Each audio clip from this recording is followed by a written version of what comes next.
नमस्कार, मैं हूं अर्चित और आप देख रहे हैं महुआ न्यूज। तो चलिए रुक करते हैं इस खास खबर की ओर। शेखपुरा से बड़ी खबर सामने आ रही है। आगामी 2026 में प्रस्तावित परिसीमन को लेकर राष्ट्रीय लोक मोर्चा ने बड़ा जन आंदोलन छेड़ने का ऐलान किया है। पार्टी के प्रदेश महासचिव और शेखपुरा प्रभारी संकेत कुमार उर्फ चंदन कुशवाहा और राष्ट्रीय महासचिव फजल इमाम मलिक ने संयुक्त प्रेस वार्ता में स्पष्ट कहा, अब उत्तर भारत को उसका संवैधानिक अधिकार दिलाना ही लक्ष्य है। उन्होंने कहा, एक व्यक्ति एक वोट एक मूल्य की संवैधानिक भावना के साथ अन्याय हुआ है। 1976 में आपातकाल के दौरान 42वें संविधान संशोधन के जरिए परिसीमन रोक दिया गया, जिससे बिहार जैसे राज्यों को भारी नुकसान हुआ।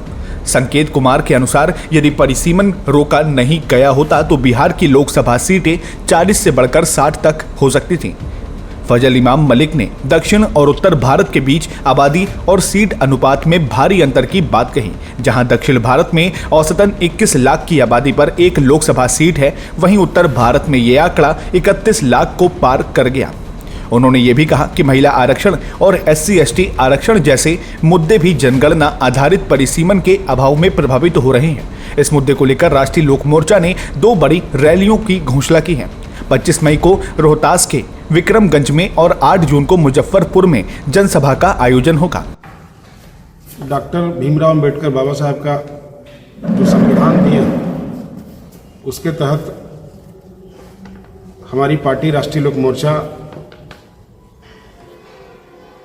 उनका कहना था कि एक मूल्य एक वोट ये बराबर होना चाहिए। जबकि आज परिसीमन संवैधानिक अधिकार परिसीमन सुधार के तहत जो कार्यक्रम माननीय उपेंद्र कुशवाहा जी चला रहे हैं, उसमें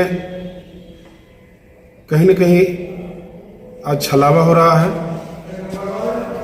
प्रत्येक 10 वर्षों में परिसीमन होना था। गांधी जी थे, कांग्रेस की सरकार थी, उन्होंने 25 वर्षों के लिए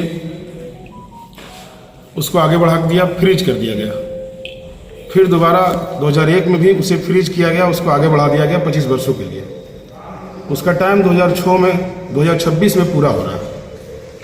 जबकि आज 50 वर्षों से हमारा उत्तर भारत के लोग इससे वंचित हैं।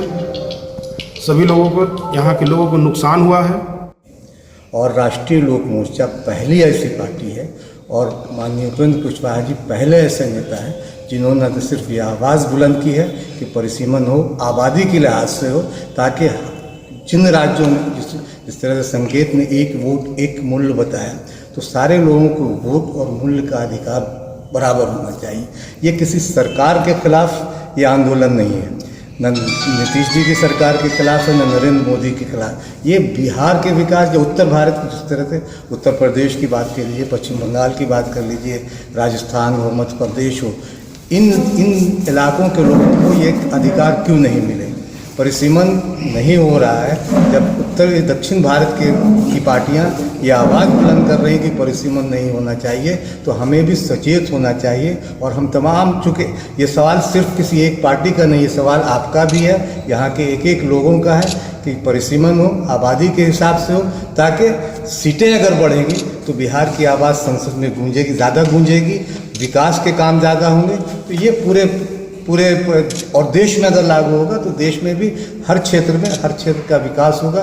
वहाँ चूँकि सांसद बढ़ेंगे, विधानसभा में सीट बढ़ेंगी, तो जाहिर है कि हर क्षेत्र में, और न सिर्फ ये कि सीट बढ़ेगी, बल्कि जो दबे पिछड़े लोग हैं, पिछड़े अति पिछड़े, दलित, महादलित, आदिवासी, उन तबकों का रिप्रेजेंटेशन भी इसके बाद ज़्यादा बढ़ेगा। या अल्पसंख्यकों का रिप्रेजेंटेशन विधानसभा में, लोकसभा में ज़्यादा बढ़ेगा।